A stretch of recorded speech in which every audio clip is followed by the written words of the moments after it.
scroll through. What is going on, everyone? And welcome to the first edition of Houston Texans football on the Roundtable Network, brought to you and powered by BetUS. I am one part of your show, Ruben Calvillo, and the two gentlemen here, man, they are special. I have AD from the H-Town Rundown. He is a part of the team. This man below me needs no introduction. The Thunder from Down Under, the handsome man himself. Harley, you can find him on YouTube at the lead_Houston. We are also missing our fourth member. Shout out to Houston Stressins, Texans commenter. Having a big barbecue with this family, that's all right. Enjoy the day. Shout out to everyone. Make sure we are swarming. Boys, you know why we're here. Yes, sir. You know that in 6 days, the Houston Texans go to war. Before we get into it, Harley, whoa, all right. The comments are already, how does it feel Calm down. to be back? Oh, man, it feels fantastic, man. I just dropped a video not too long ago. It's Texans game week, man. Ooh. It's game week for the NFL. It is fun. It is exciting. The trash talk should be just like that. If you're scared, this isn't don't the come place outside, for you, baby. You ain't scared. Don't come outside. Basically, come on, man. We're gonna be talking some mess. Look, they say what the famous philosopher said: if you're scared, go to church. AD, so, how you feeling, baby? We're back. Man, I am 6 days away. I am excited. I'm ready. We've been talking crap all off season. It is time to strap them up, get on the field, put them up, and let's go. Let's see what it do. Ladies and gentlemen, this is the season that we've all been waiting for. I can't remember how, the last time I've been this excited for a Houston Texans season. And, Harley, every night I lay up at night and I think this team could be special. This team could go all the way. Man, I said it in my video. This is one of the most stacked rosters you've ever had since the 2011-2012 year. And, I didn't think that year before the season we were a Super Bowl team. I thought that during the year, from how the team was playing, the emergence of Arian and the roster you had then, the roster you have now on paper, I mean, it is fantastic to say the least, and that's an understatement. It's a lot of fun to be a Texans fan right now, and it feels good to get it going, get the preview, get the Colts game, and, trout into Lucas Oil Stadium and do what we did last time. Go out there and get that W.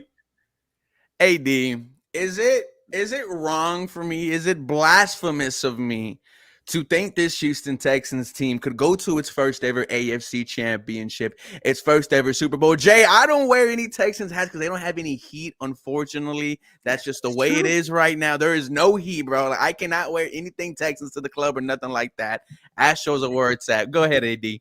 Hey, so you should feel confident. You should be confident. What? I'm confident. What? This team will do what nobody else thought we could do 2 years ago. What? And be in the Super Bowl in New Orleans. What? We will take the chip.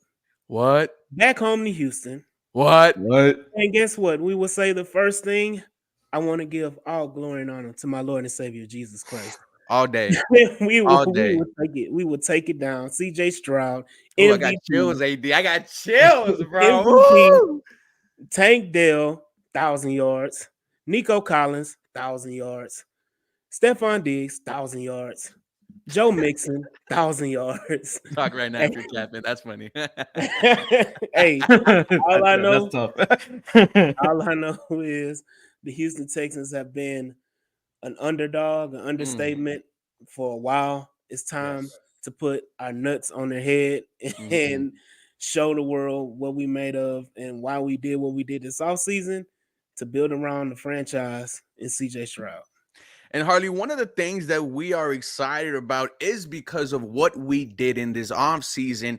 The Houston Texans were the first team in NFL history to add a 1,000-yard rusher, Joe Mixon, a 1,000-yard receiver, Stephon Diggs, and 2 players with double-digit sacks. It was Danico Archie with 11.5 and Daniil Hunter 16.5. We haven't even talked about Azeez Al-Shaair, who was now our starting middle linebacker. How was this offseason for you as a Houston Texans fan? And do you think they did enough to put themselves in this AFC talk, in this Super Bowl talk? And AD, I'll let you respond. So I went on a trip, man. Me and my wife took a trip a couple of weeks ago to Jamaica. And we were sitting back on the beach in the canopy, sipping that rum punch, just enjoying life without a care in the world. Right now, that's how I feel. Ooh. I feel that I don't have a care in the world about any other team, especially in the AFC South or in the NFL right now, because we're the talk of the town. We're the head of the class, and I'm just enjoying it, and ready for this season. So go ahead, Harley, man. I'm still in blissful mode right now for this offseason and the moves we made and the things we did. It just got me. What's the word? Confident, excited, giggling. Hey, and I'm not gonna cuss, but I was gonna but no, man, I'm feeling this. The offseason moves with Daniil Hunter, Stephon Diggs, like you mentioned, and Joe Mixon, and just even Azeez Al-Shaair move, just pumps up the team, and I'm just excited, man, for everything. Yeah, I mean, we've nailed it on the head. We talked about all the offseason moves. We can talk about the hype and the excitement and everything. I think one of the biggest things that hasn't get talked about enough, year 2 of CJ Stroud, year 2 of understanding this offense, year 2 of being in this offense in the offseason, being within the facility, another year of D'Amico Ryans, another year of Will Anderson, another year of all of these guys, really buying into the swarm mentality. If they're not bought in already, the Houston Texans is just growth, and last year we were babies, we were getting into trouble. We didn't even know what we were doing. We go into at Cincinnati on the road without anybody thinking we were going to beat them. And we go in there and in the jungle, and slay a tiger, ain't no problem, and do our thing. Sure, got a little rough at the end, but we ain't gonna talk about that. And and come on, man, like there were so many things that we did last year we weren't supposed to do. It was our first year. But when you have a rookie quarterback come in and play like an MVP quarterback, immediately get into the conversations amongst one of the greats of the NFL, like a Joe Montana and then Tom Brady, the touchdown interception ratio, we could go on and on and on. This Houston Texans team, we're hyped. We're excited.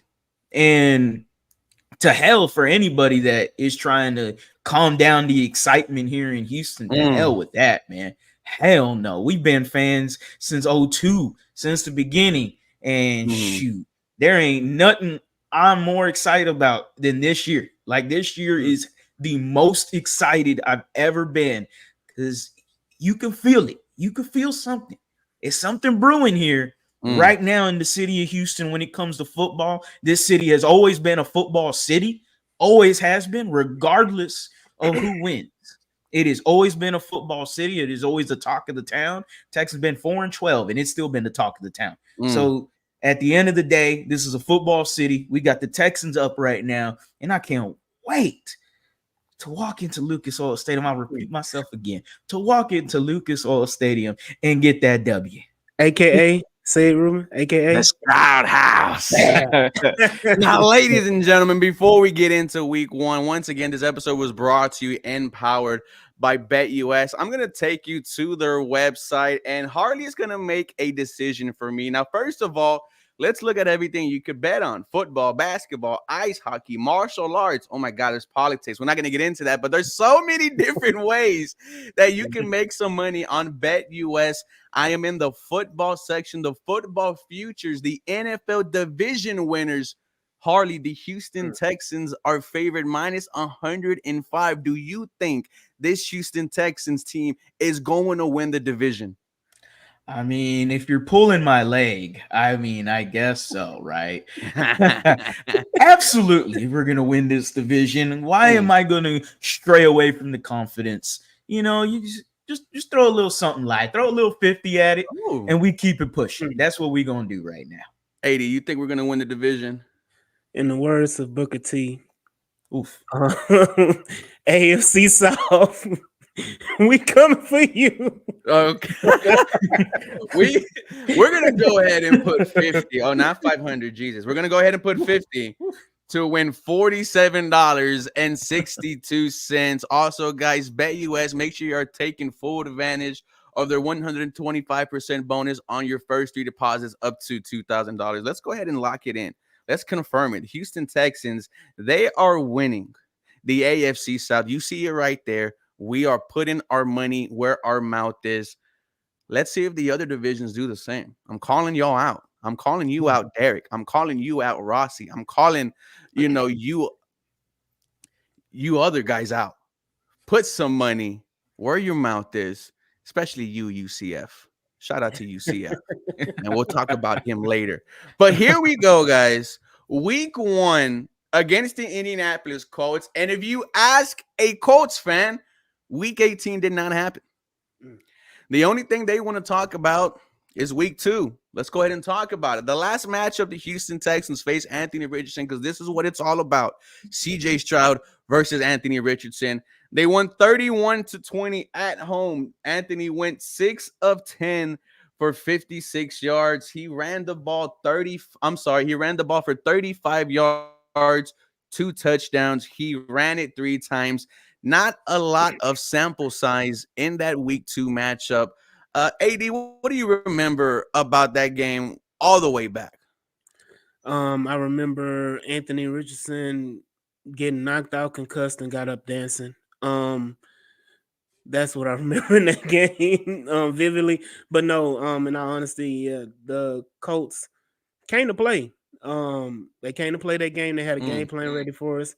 But in all honesty, it's always a tale of 2 halves.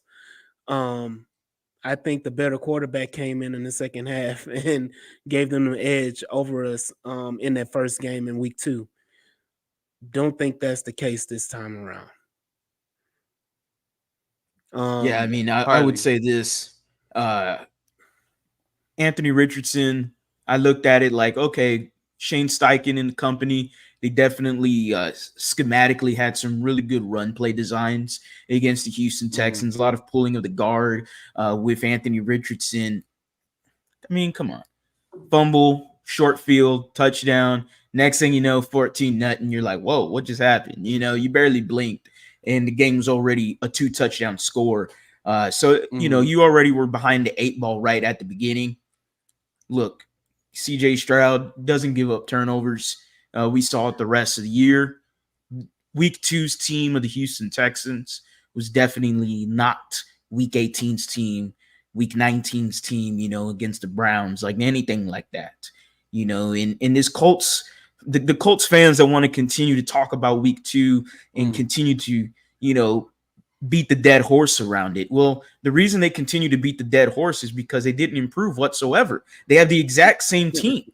And my biggest problem with the Colts, that's cool and all. Y'all did great with Gardner Minshew, and Jonathan Taylor, who, did his thing. But y'all putting a lot of eggs in the basket for AR5. And you're really banking on his success as a year 2 quarterback and Shane Steichen to blend and have a happy marriage and showcase themselves this year. But besides that, what did they do? They didn't improve the secondary. That secondary is food. It's the same. It's food. And we did what? from last year to this year, we already mentioned all the moves that we made in the offseason. Mhm. We just upgraded the wide receiver core that was already a solid wide Mhm. receiver core. You went ahead and plugged it up with some darn steroids in the name of Stephon Diggs. Like, come on, man. That secondary, I'm looking at it. I'm doing the Michael Irvin. I'm licking my fingers. I'm getting ready to eat on Sunday Barbecue when it comes to chicken. that Colts. Hell yeah, it's that Shaq right there, man. It's barbecue chicken alert when I look at that secondary.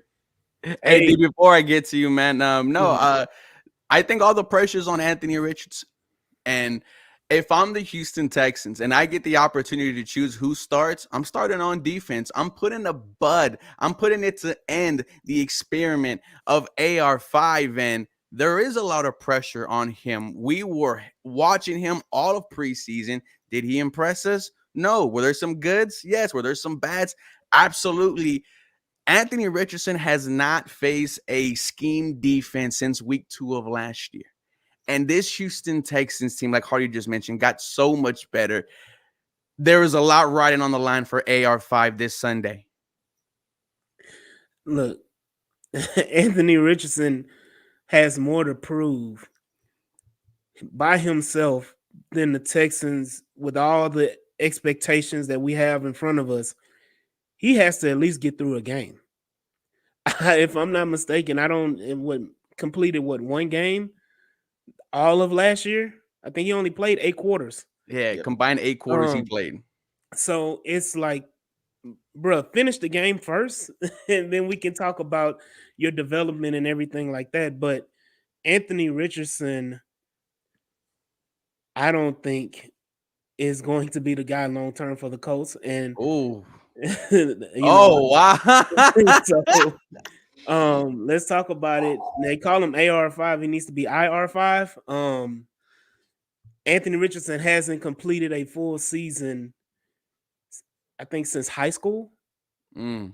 He has not completed a full season since high school. So that is something that they have to really chip on there. And like Harley and Ruben, you said, y'all they're putting all the eggs in the AR basket and expecting to get some chickens to hatch. And I don't think that's the case. And that shouldn't be the thing that they're doing, because the only offensive thing that they added to that side of the ball was drafting AD Mitchell. Mm-hmm.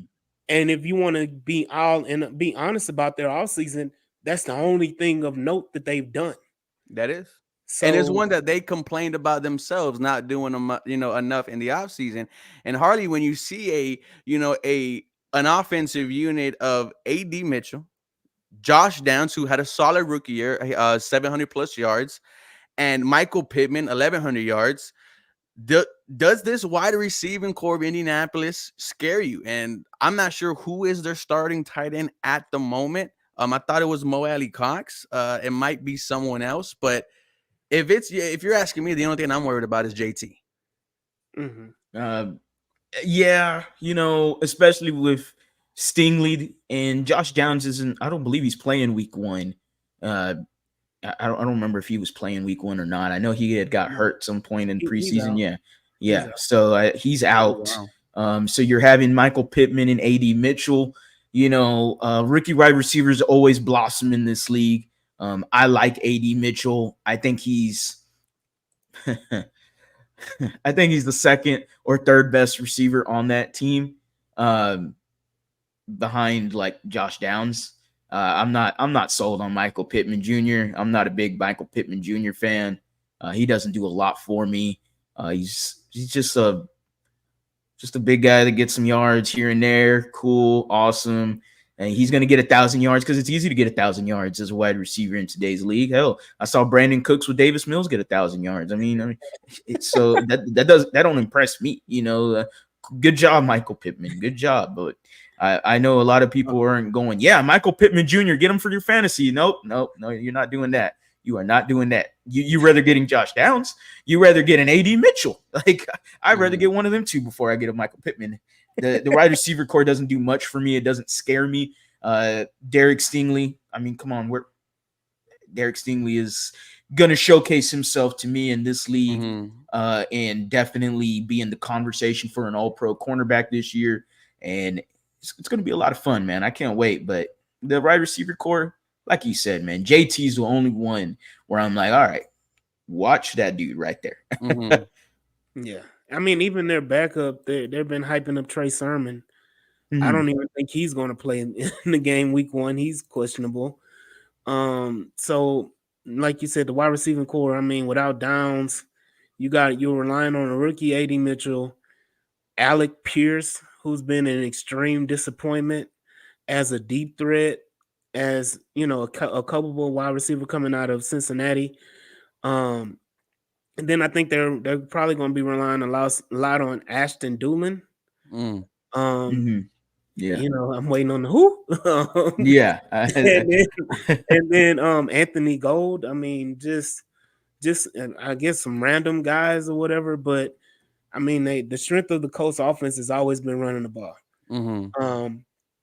And I think the key to everything in this game for the Texans, on defense, is to make Anthony Richardson be a passer. Key to the game. Key to the game, man. If you stop Anthony Richardson from running and able to limit JT for I would say just 100 with our history. Mm-hmm. If you limit JT to 100 yards, the Texans have overwhelming favorite to blow the Colts out. Mm. Is that what you're predicting for this game on Sunday?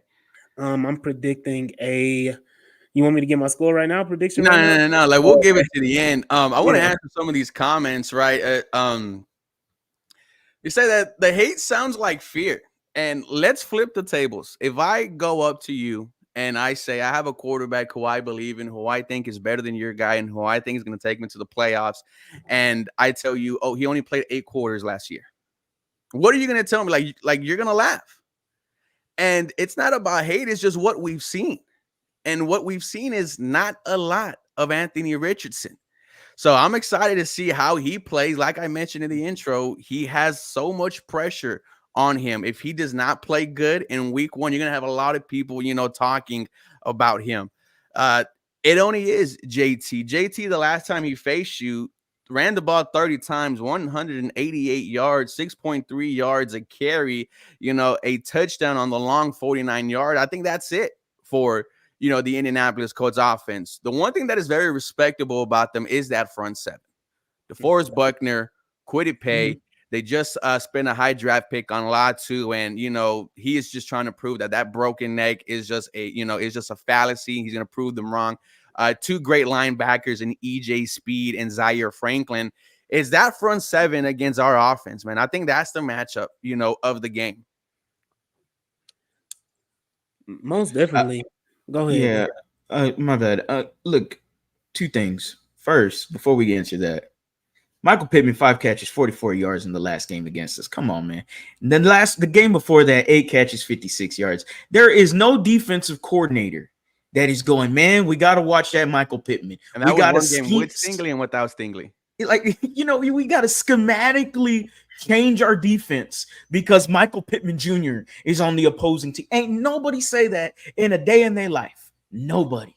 No, there ain't no DC that's ever said that for any Colts and like wide receiver for Michael Pittman. And ain't no one saying that. They didn't say that for Michael Pittman. They not saying that for, I'd say more, there's more attention for Josh Downs just because of the explosiveness he has. I think one of the biggest things that Colts fans are forgetting is there's this guy, what's his name? Tank Dell. Tank Dell, who, by the way, is already better than Michael Pittman Jr. There's plenty of people that'd rather have Tank Dell than Michael Pittman Jr. I mean, the Pivot podcast recognized him. Hey, man, you could be a number 1 in this league. Michael Pittman Jr. is the only reason he's a number 1 is because they didn't have no other receivers. Let's just be the truth right there, man. So Tank Dell, by the way, explosive wide receivers. If the Colts are going to have any sort of success, obviously the front 7, they got to do their thing. There's 3 wide receivers here, man. I can't shy away from the secondary. I just can't shy away from it. The offensive line, this is a different offensive line than they played before last time. Look, we don't know what we're going to get from this offensive line. We assume it's going to be a lot better. and this is going to be the first time they are fully healthy and they are playing together. Do I have some question marks? I have some concerns, I guess. I just want to see it on the field. They looked pretty decent in preseason, but then again, we didn't see the full crew. But that going up against the front seven is definitely something that it will be magnified in week 1.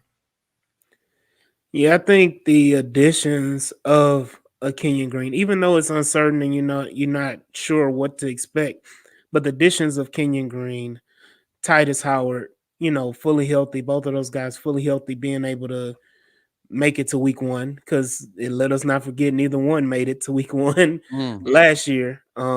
So having those guys there, Juice Scruggs in his second year, getting more comfortable at his natural position at center.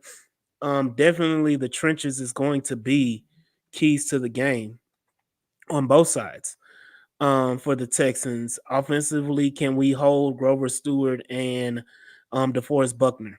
Can we limit those guys from getting that pressure on the inside? Not to hype on the Colts edges with Kwity Paye, being a star edge at this point. I think they lost their other edge for the season with an Achilles injury, if I'm not mistaken. So yeah, and you got EJ Speed and Zay Franklin, of course, those guys, the crap talkers of the offseason for the Colts. Yeah, they're going to be formidable, but are you going to blitz them every down? Like, or, like, what do you plan on doing with those guys to create the pressure? Because if you give CJ just a moment, it's over with. With Tank, like Carly said, with Tank Dell and Nico Collins and Stephon Diggs and Dalton Schultz, somebody's going to be open. And even like Tank Dell said in the Pivot podcast, CJ throws to the open guy.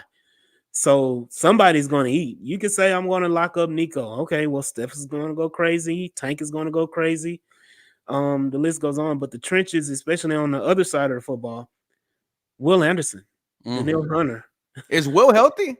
Will is healthy. They gave him the defensive rookie of the year treatment. Let's just chill. We know what you can do, brother. We know what you can do. You don't have to prove nothing to nobody. Just relax. Kick your feet up, relax. But yeah, Will Anderson will be there week 1. I think that was confirmed earlier. Yeah. So you have Will Anderson and Danielle Hunter coming off the edges, going crazy. Danielle who? Danielle Hunter. And what did he do last year? What was it, 16 and a half sacks? Yes, sir. Something like that. Something light. Yeah. Yeah. So you got two monsters on the edge that's going to be going crazy coming for Anthony Richardson. Then you're going to have Aziz Al-Shahir locking up the middle at that linebacker position.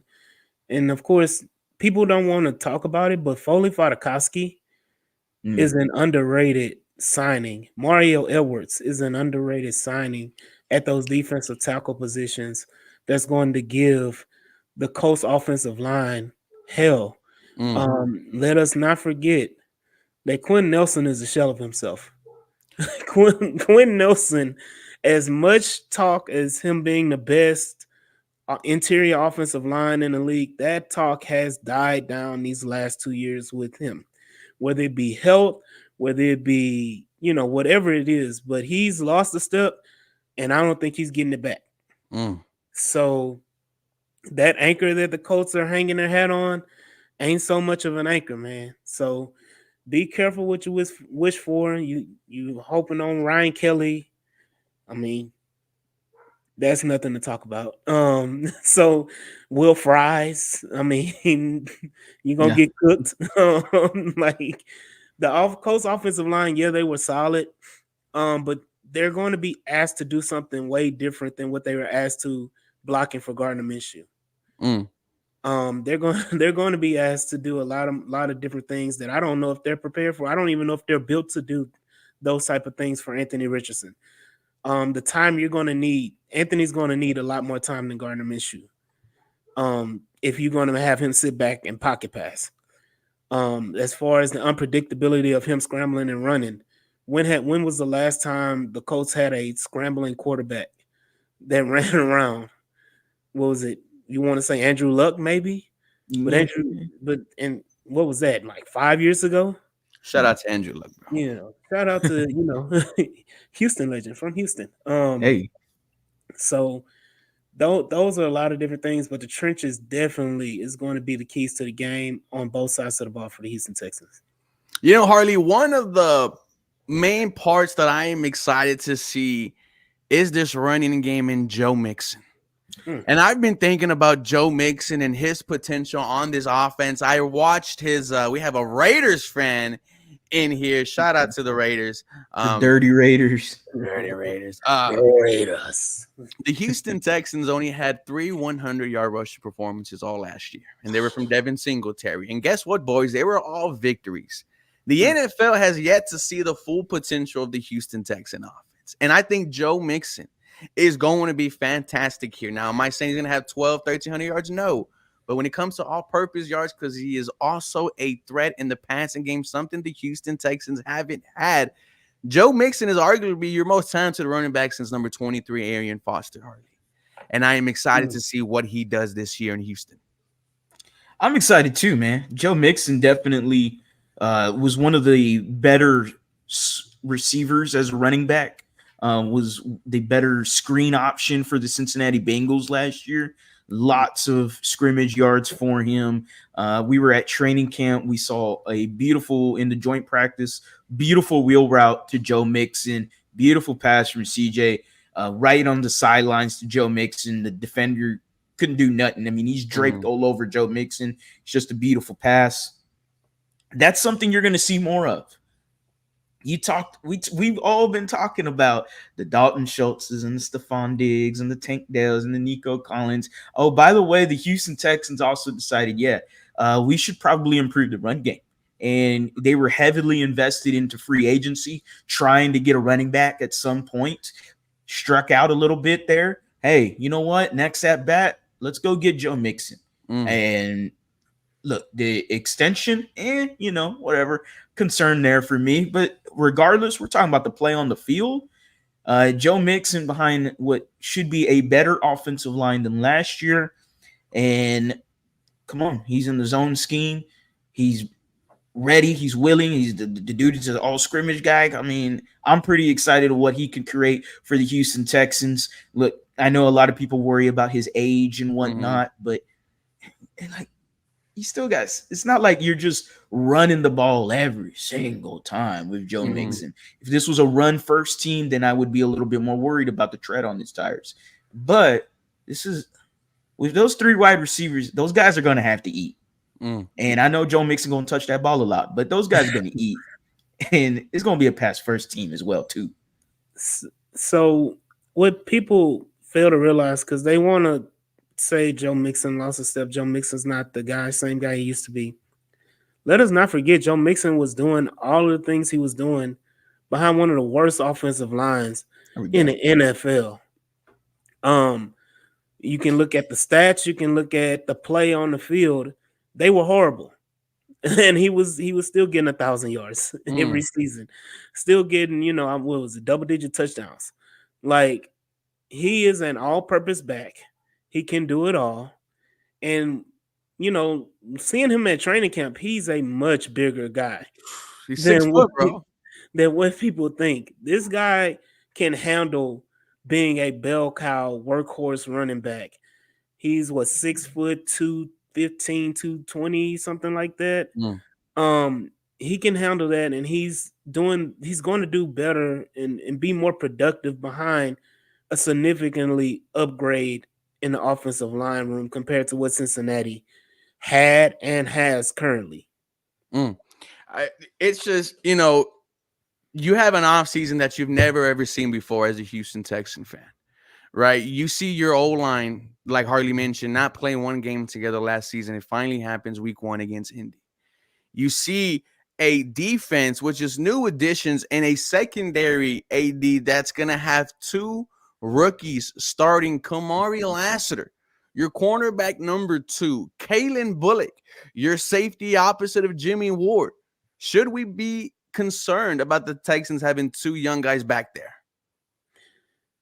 No, because they some dogs. That's the first thing.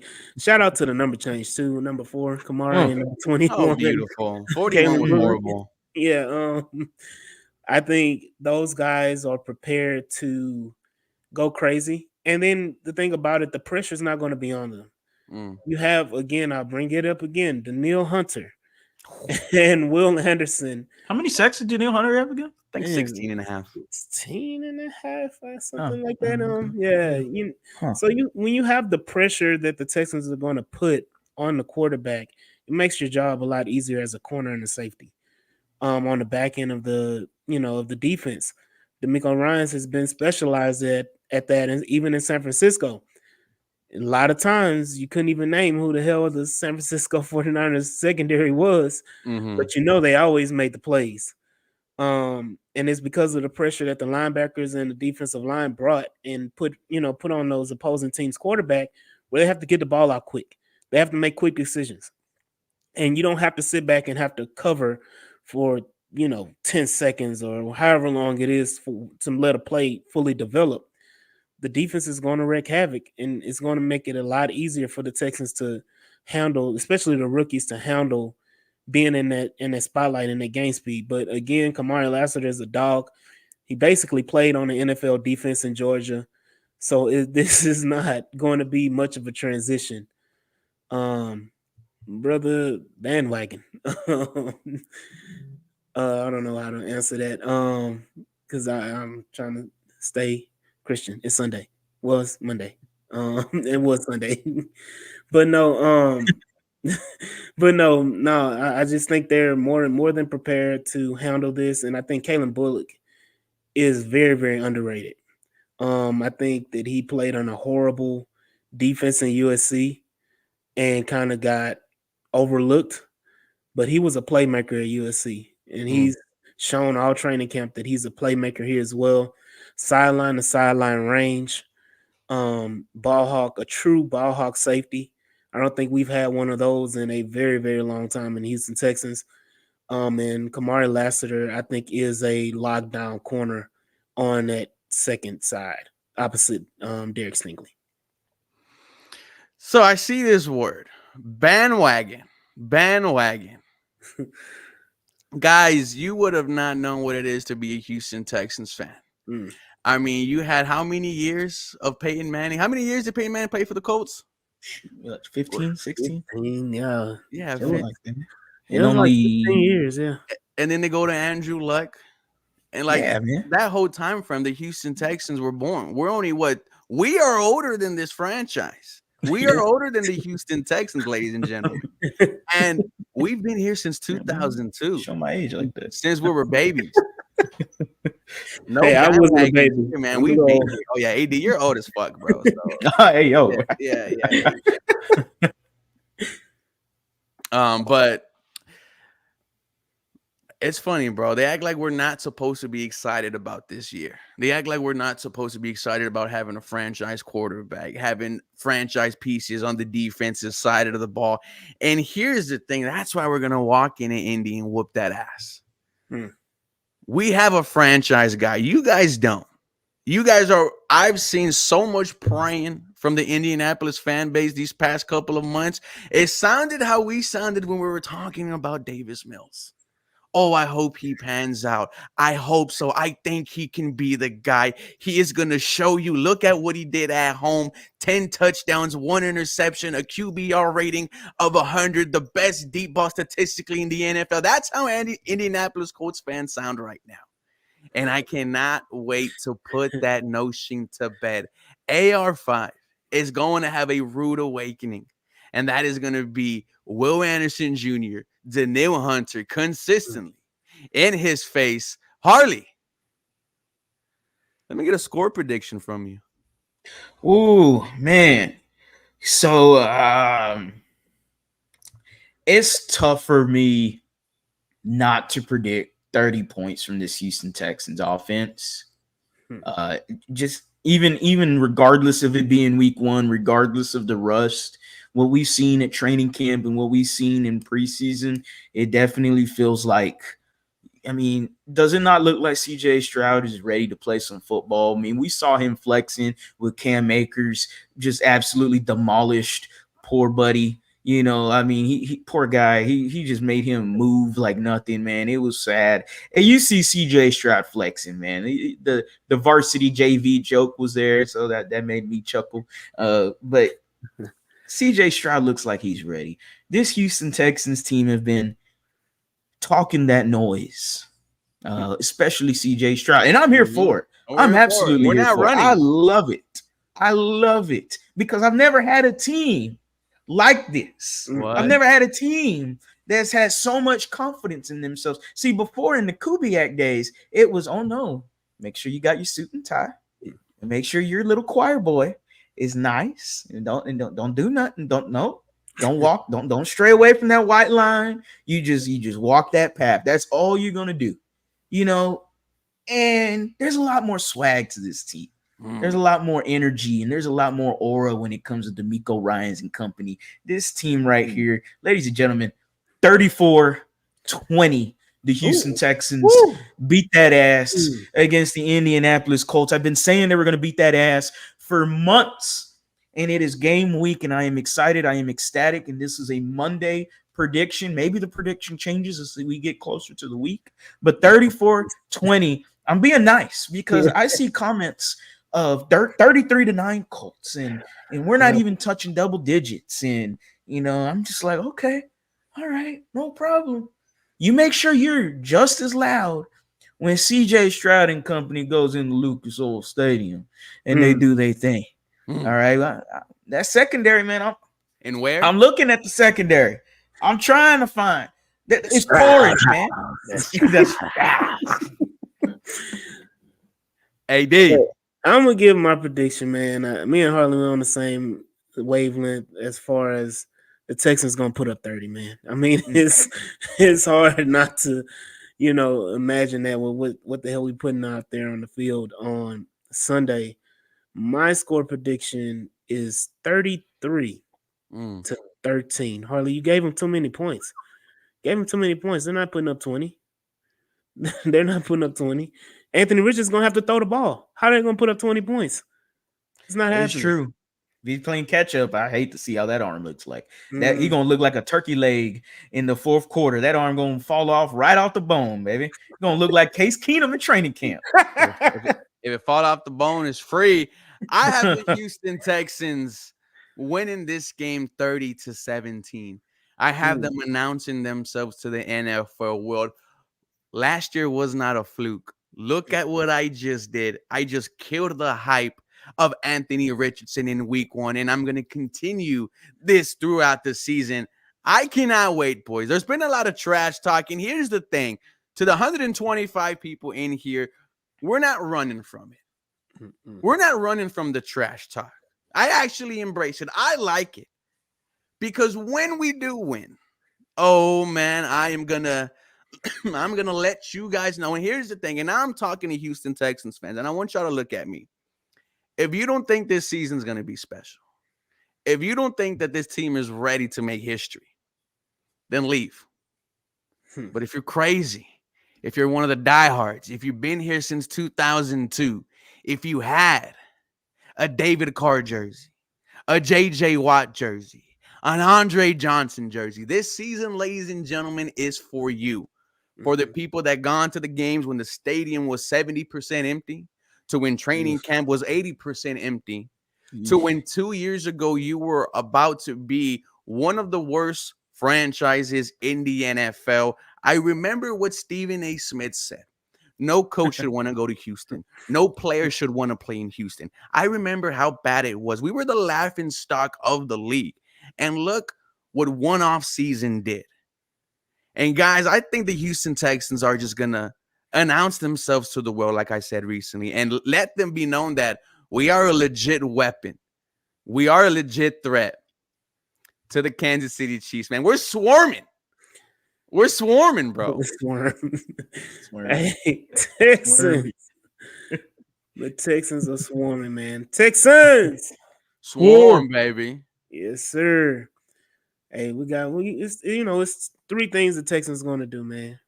We're gonna get in the honor of B King. We're gonna get that win, Mm. get that ring, Mm. and leave. And leave. There we go. There we go.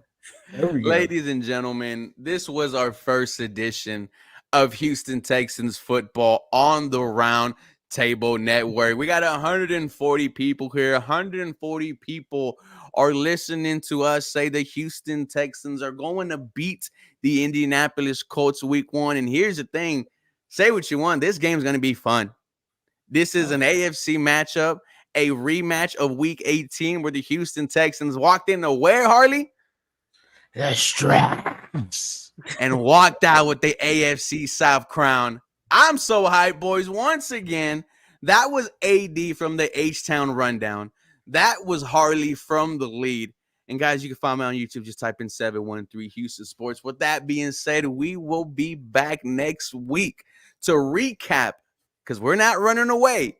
We're going to talk that shit and we're going to back it up. And then if we have to eat crow, hey, that's the beauty of sports. With that being said, guys, do us all a favor. Have a real blessed rest of your night. And this episode was brought to you and powered by BetUS.